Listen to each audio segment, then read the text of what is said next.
안녕하십니까. 지극히 작은 자입니다. 트럼프 대통령이 당선된 후 미국 하늘에는 이상한 물체들이 떠다니기 시작합니다. 정체 모를 비행체들이 하늘을 덮고 때로는 민가 근처에서 목격되기도 했습니다. 얼마 지나지 않아 미국에는 끔찍한 비행기 사고가 일어났습니다. 제 기억에 헬기가 민간 여객기를 들이받아서 비행기 추락 사고로 인해서 정말 타고 있는 사람들이 모두 목숨을 잃는 끔찍한 일들이 일어났던 것입니다. 미국 또한 악한 세력들이 발악하고 있는 상황입니다. 트럼프가 그들을 발본색원하고 제거하려고 하고 그들은 우리를 제거하면은 그 후환이 두렵지 않는가 하면서 무력 시위를 하고 있는 것이죠. 그 비행기 사고는 사고가 아닙니다. 그것은 유도된 암시입니다. 트럼프 대통령이 피격 사건에도 같은 방법이 동원됐습니다. 너는 어느 날 언제 어디에 올라서 누구를 향해 총을 쏴야 돼라는 메시지를 암시를 통해서 주입시키는 방법인 것입니다. 비행기 사고도 마찬가지였습니다.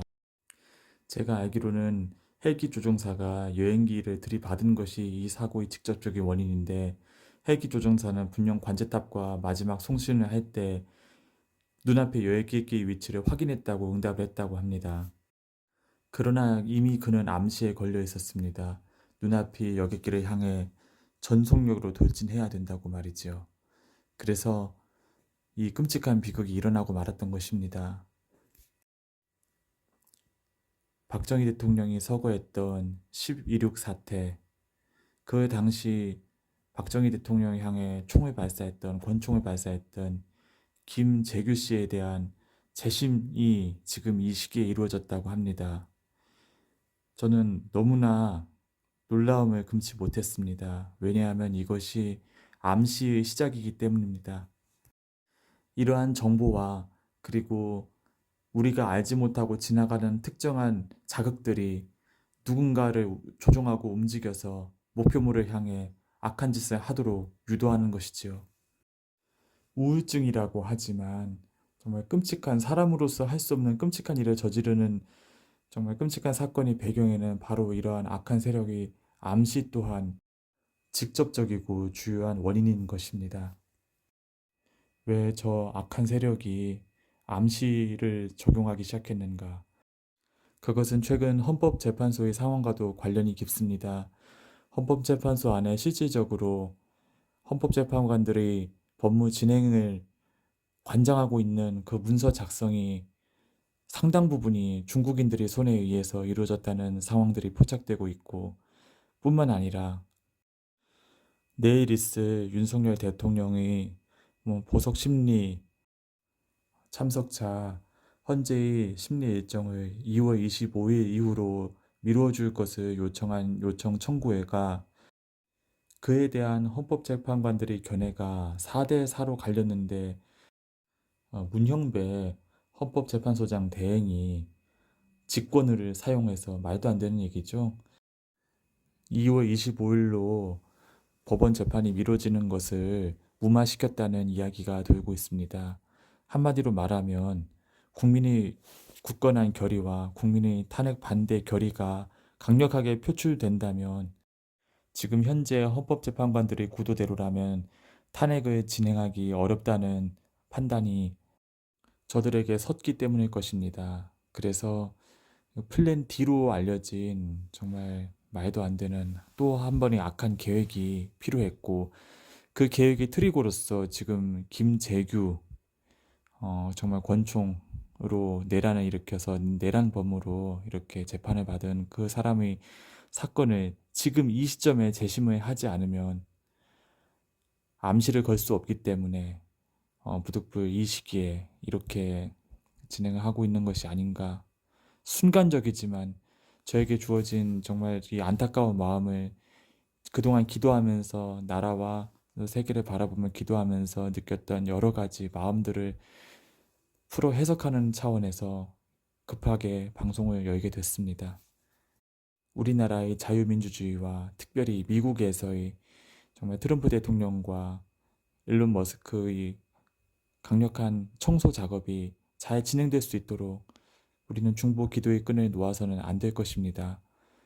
이 청소부 역할을 하는 사람들이 의로운 정말 하나님을 방불케 하는 그런 신적 존재라는 의미가 결코 아닙니다. 그들 또한 도구일 뿐이라는 것을 잊어서는 안 됩니다. 하나님이 뜻과 의지와 통치가 이 땅에 이루어져서 정말 나라 돈을 희한하게 해먹는 정말 그리고 사람들에게 악한 생각을 주입함으로써 교회를 파멸시키고 중국 공산당을 모델로 삼아서 정말 종교의 자유를 억압하고 이상한 사상을 정말 연대와 평등을 내세워서 주입을 시키고 차별과 혐오라는 단어를 내세워서 오히려 차별과 혐오를 조장하는 이런 어처구니없는 일들이 멈춰지고 좌절될 때 우리에게는 참으로 소중한 추가 시간이 주어지게 될 것입니다. 그동안 이해할 수 없는 한국에는 1도 덕이 되지 않는 이상한 법안들을 발의했던 사람들과 그 발의 법안들을 꼼꼼히 들여다봐서 그 법안으로 인해 일어난 변화가 한국에 어떤 영향이 미쳤는지 검토하고 그리고 이 법안이 어떻게 어떤 배경으로 통해서 입법이 되었는지가 조사가 되고 그래서 그것이 한국의 체제와 질서를 세우는 방향으로 정리되고 청소가 되어지는 일들이 이날에는 시급히 필요합니다. 대통령 탄핵 찬성 집회, 곧 동성애, 퀴어, 페미니즘, 공산주의, 노조, 시민단체 이런 사람들이 지금 기독교를 향해 이를 갈고 있습니다. 장악된 언론에서는 이를 확대 재생산함으로써 마치 나라와 민족을 생각하는 그래서 이 자유민주주의 체제가 대한민국에 흔들려서는 안 되겠다는 목소리를 분출하는 세력들을 마치 극우파 그리고 정말 뭐 매국노, 쓰레기 이런 식으로 매도하고 있는 모습을 보게 됩니다. 그들은 지금 그 이상으로 이를 갈고 있습니다. 탄핵 인용만 돼서 새 세상 여기려면 너희들은 척결이 대상이다 라고요. 그동안 참으로 어리석고 불쌍한 사람들일 뿐입니다. 그들의 눈이 가려워져서 자신들이 하고 있는 행동들이 마치 옳은 행동인 양, 시대의 진보를 이끌어내는 행동인 양, 그렇게 속아서 그 자리에 그렇게 서 있는 것이지요. 그들의 희망대로 이 나라가 사회주의와 공산화가 된다면 머지않아 가장 먼저 척결될 사람들이 바로 그들이라는 사실을 어째서 역사를 통해 그들은 학습하지 못하고 있는 것인지 알 도리가 없습니다. 미혹의 영이 그들의 눈을 가리우고 있기 때문입니다. 그들은 바로 악한 도구로 사용되고 있는 것입니다. 한남동 대통령 관저 앞을 여러 차례 지나면서 공산당의 싫어요라는 구호에 맞춰서 그리고 탄핵 반대 구호에 맞춰서 목소리에 힘을 보탰던 적이 있습니다. 윤석열 대통령께서 젊은 사람들이, 젊은 청년들이 이 일에 희생되는 것을 막고자 수사 권한도 없는 공수처에 잦은 출두를 하시기 전이었는데 그 당시 이제 관저 앞에 수많은 사람들이 이제 대통령을 지키기 위해서 이렇게 목소리를 높이며 서 있는 것을 길 건너편에서 저는 종종 보았습니다. 물론 이제 집회 참석자 이렇게 올라가는 길이었죠. 그런데 항상 기도하는 마음으로 그 일대를 지났는데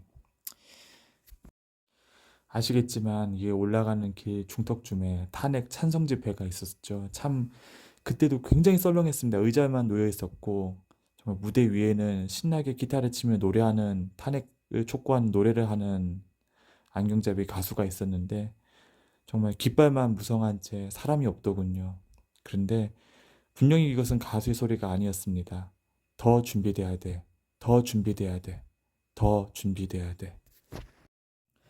저는 그 목소리에 담긴 의도가 악한 것임을 알았습니다. 의심스러운 탄핵 찬성 집회를 바라보면서 갑자기 들려왔던 그 소리는 바로 이 탄핵의 판을 계속 추동하기 위해서 온갖 수단과 방법을 동원하면서 이 대한민국을 흔들고 기회를 봐서 뒤집어 엎으려는 세력의 몸부림이었던 것입니다. 더 준비돼야 된다는 것은 저들이 이 기회를 통해서 확실하게 자기 얻을 바를 취하겠다는 그들의 굳은 의지이기도 한 것입니다. 때문에 탄핵 찬성 집회, 대통령을 지키는 집회, 자유 대한민국의 존속을 바란다면 이 대한민국 모든 사람들이 나와서 목소리를 높여야 할 것입니다. 그렇지 않다면 대한민국은 급속도로 중국식 사회주의와 쌍둥이 체제로서 이전되게 될 것입니다. 우리를 지켜주었던 공기와 같았던 자유의 소중함은 사라지고 얼굴이 비치면 정말 옴짝달싹 없이 통제사회에서 쥐도새도 모르게 끌려가서 처분을 받는 그런 끔찍스러운 디스토피아가 대한민국이 될 가능성, 그 갈림길에 우리가 지금 서 있다는 사실을 잊어서는 안 될 것입니다. 경찰 복장을 입고 서 있는, 그리고 얼굴에 마스크까지 두른 중국인이 왜 자유의 꽃이나 나는 북경 천안문을 사랑해라는 노래를 듣고 그렇게 옴짝달싹 하지 못하고 피하고 숨으려고 했었던 것일까요? 그들은 이렇게 눈매만으로도 길거리에서 CCTV가 이렇게 이 사람은 누구다, 이 사람 무엇이다, 이것이 식별이 된다고 합니다. 그래서 한국에서 그런 반체제 음악이 나오는 곳에 이렇게 서 있는 자신의 모습이 담겨지고 속된 말로 박제가 된다면 이제 그 사람은 중국에 돌아가서 마음 놓고 살 수가 없는 자기 평생의 어떤 시한폭탄을 안고 있는 셈이 되는 것이지요. 지금 문형배와 이미선 법관의 임기가 4월이면 종료가 되는데 이들의 임기를 6개월을 더 연장시키는 법안이 올라왔다고 합니다. 저들의 음모와 악행은 지금 끝이 없습니다. 그야말로 발악을 하고 있는 것이지요. 정말 3월 1일에 그리고 우리에게 허락된 더 많은 시간 동안에 정말 광장에서 탄핵 반대 목소리를, 그리고 대한민국의 자유민주주의 수호를 외쳐야 될 당위성이 점점 커지고 있습니다. 그 목소리 가운데 우리는 이 나라와 민족을 지켜주십사 하나님께 이 대한민국을 위하여 탄원하며 기도하게 될 것입니다. 감사합니다.